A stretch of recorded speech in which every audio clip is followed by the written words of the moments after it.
पूर्व में मुल्क भर में हो रही मॉब लिंचिंग वाक़यात के ख़िलाफ़ वॉइस ऑफ खिजरपुर तले एक अज़ीमुस्शान एहतजाजी रैली निकालकर इसके ख़िलाफ़ मुज़ाहरा किया गया, जिसमें समाजी व सियासी कारकुन सईद इम्तियाज़, अशरफी, मोहम्मद सरफराज आलम समेत मुतअद्दिद अहम शख्सियत के अलावा कसीर तादाद से आम लोगों ने हिस्सा लेकर अपने जज्बात का इजहार किया।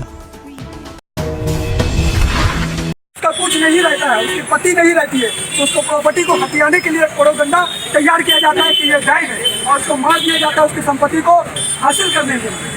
सुप्रीम कोर्ट का आदर्श जो हिंदुस्तान की सबसे बड़ी न्यायपालिका है, हिंदुस्तान का गौरव है, आज 2 साल हो गई, मगर सुप्रीम कोर्ट ने जो आदर्श दिया मॉब लिंचिंग के खिलाफ कि तमाम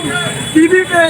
रेडियो चैनल पे, अखबारात पे पब्लिश करवाया जाए कि मॉब लिंचिंग के खिलाफ हम लोग सजा बना रहे हैं, साथ ही साथ जल्द से जल्द उसका फैसला करने के लिए एक फास्ट ट्रैक कोर्ट कायम करने के लिए कहा कि 6 महीनों में मॉब लिंचिंग के जितने भी विक्टिम हैं, जितने भी लिंचिंग हुआ उनके खिलाफ जल्द से जल्द फास्ट ट्रैक फैसला कर सके। मगर अफसोस अभी तक फास्ट ट्रैक कोर्ट का कहीं भी कयाम नहीं हुआ है। ये ऐसा सौतेला दरबार क्यों हो रहा है? सुप्रीम कोर्ट का जो हमारी आदर्श है उनका मशवरा को क्यों नहीं माना जा रहा है? क्यों नहीं अभी तक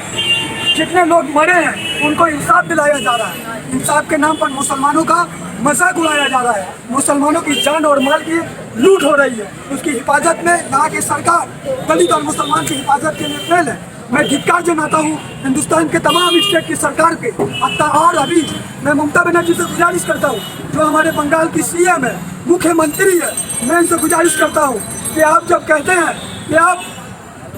BJP के खिलाफ है, RSS के खिलाफ है, तब हम तमाम लोग खिदीपुर में जो यहाँ एक हुए हैं मॉब लिंचिंग के खिलाफ, मैं आपसे गुजारिश करता हूँ कि जैसा सुप्रीम कोर्ट आपको आदेश दिया है आप फास्ट ट्रैक कोर्ट का कयाम करें, और जैसा कि सुप्रीम कोर्ट ने मशवरा दिया है TV और चैनलों में इसका एक पब्लिश कराया जाए कि कोई भी मॉब लिंचिंग करता है उसके खिलाफ सख्त सजा दिया जाए। आप इसका पालन करें और आप जो भी विक्टिम है जिसके साथ भी लिंचिंग हुआ है